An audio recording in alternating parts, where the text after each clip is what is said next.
تعجب ہے اس شخص پہ جو اپنی برائیوں کو جانتا ہے لیکن جب اسے برا کہا جائے تو ناراض ہو جاتا ہے۔ جسے تقدیر پر یقین ہوتا ہے وہ اپنے اوپر نازل ہونے والی مصیبتوں سے نہیں گھبراتا۔ جو انسان کسی کے احسان کا شکر گزار نہیں ہے وہ آئندہ ضرور اس سے محروم ہو جاتا ہے۔ رشتوں کی خوبصورتی ایک دوسرے کی بات کو برداشت کرنے میں ہے۔ بے عیب انسان تلاش کرو گے تو اکیلے رہ جاؤ گے۔ جب کسی کو کسی سے رشتہ ختم کرنا ہو تو سب سے پہلے وہ اپنی زبان کی مٹھاس ختم کرتا ہے۔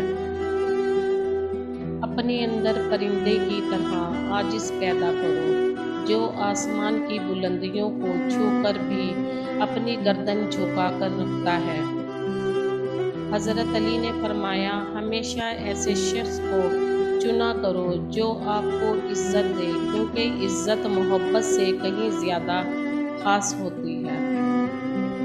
حضرت علی فرماتے ہیں کہ دوستی اور محبت ان سے کرو جو نبھانا جانتے ہوں، نفرت ان سے کرو جو بھلانا جانتے ہوں، اور غصہ ان سے کرو جو نبھانا جانتے ہوں۔ جس سے زبان سے جھوٹ نکلنا بند ہو جائے اس زبان سے نکلی ہوئی ہر دعا قبول ہوتی ہے۔ ہمیشہ اپنی چھوٹی چھوٹی غلطیوں سے بچنے کی کوشش کرو کیونکہ انسان پہاڑوں سے نہیں پتھروں سے ٹھوکر کھاتا ہے۔ صرف پیسے کا ہونا رزق نہیں ہے بلکہ اولاد کا اچھا اخلاق اور مخلص دوست بھی رزق میں شامل ہیں۔ برے انسان کی صحبت سے پرہیز کرو کیونکہ وہ تلوار کی طرح ہے، دیکھنے میں خوبصورت اور اثر میں خطرناک۔ جس سے حد سے زیادہ محبت ہو اس سے اتنی ہی نفرت بھی ہو سکتی ہے کیونکہ خوبصورت شیشہ جب ٹوٹتا ہے تو خطرناک ہتھیار بن جاتا ہے۔